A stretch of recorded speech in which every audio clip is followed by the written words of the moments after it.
What is autoradiography and how can it be used to detect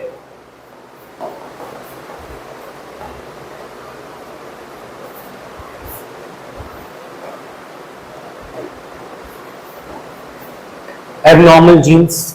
हो गया? अच्छा, doubt है? अच्छा, तो इसके अंदर लिखेंगे ऑटोरेडियोग्राफी के बारे में। देखिए, अ सिंगल स्ट्रैंडेड डीएनए और आरएनए लिखो। अ सिंगल स्ट्रैंडेड डीएनए और आरएनए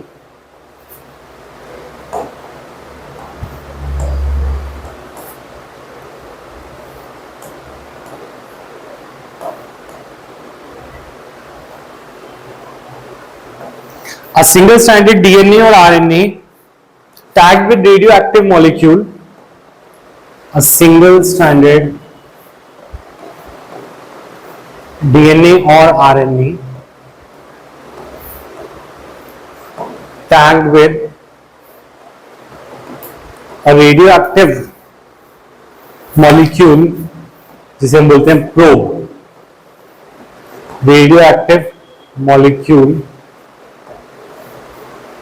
जिसको हम बोलेंगे probe, is allowed to hybridize with its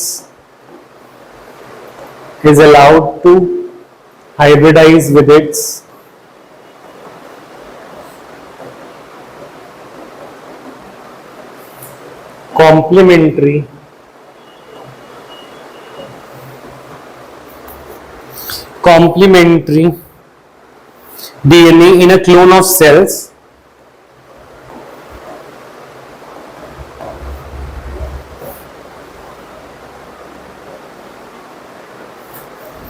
ठीक है, followed by detection using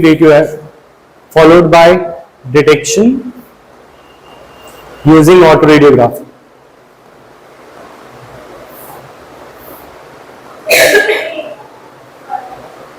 क्या चीज? इन अ क्लोन ऑफ सेल्स।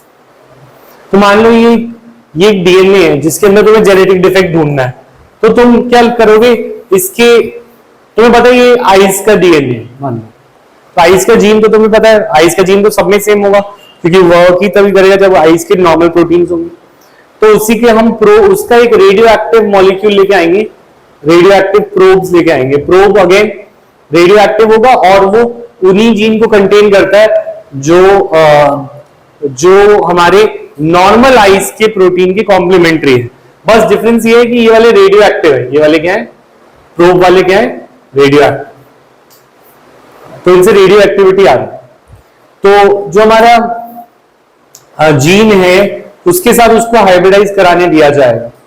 तो ठीक है, ये वाला पार्ट हाइब्रिडाइज हो गया, ये वाला पार्ट भी हाइब्रिडाइज हो गया, ठीक है। ये यहां पे हाइब्रिडाइजेशन नहीं हुई, यहां पे हुई और यहां पे हुई।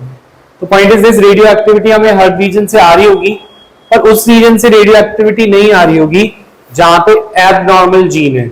सपोज यहाँ पे GAA है और हमारा नॉर्मल जीन होना चाहिए था, यहाँ पे इसका कॉम्प्लीमेंट्री होना चाहिए था CT, यहाँ पे होना चाहिए था C।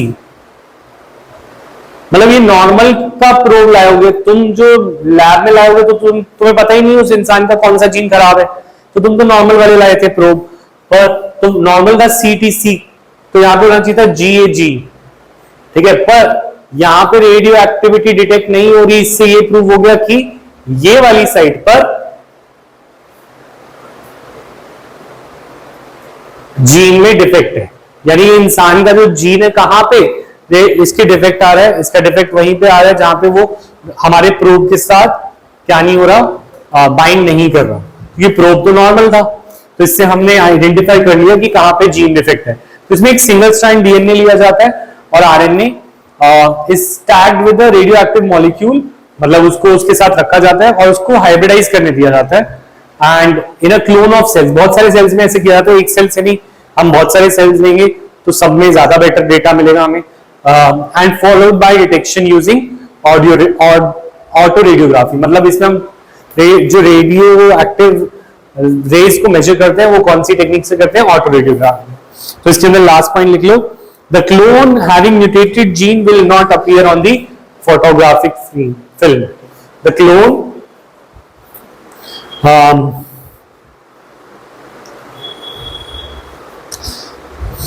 having mutated gene,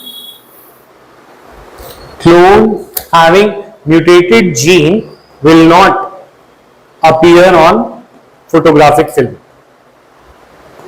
Will not appear on photographic film.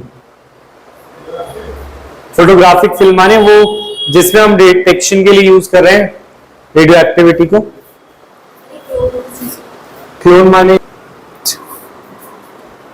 अच्छा, बिकॉज इसके आगे एक और लाइन लिख लो. Because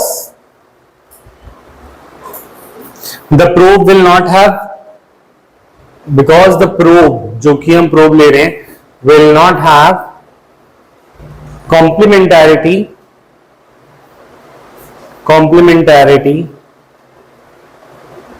to the mutated gene. क्योंकि प्रोब में हमारे पास कॉम्प्लीमेंटैरिटी नहीं होगी. प्रोब तो हमने नॉर्मल लिए होंगे तो उसका कॉम्प्लीमेंट्री नहीं होगा म्यूटेटेड जीन. नॉर्मल का रेडियो एक्टिव भी है, जो नॉर्मल जीन होता है उसका. ठीक है.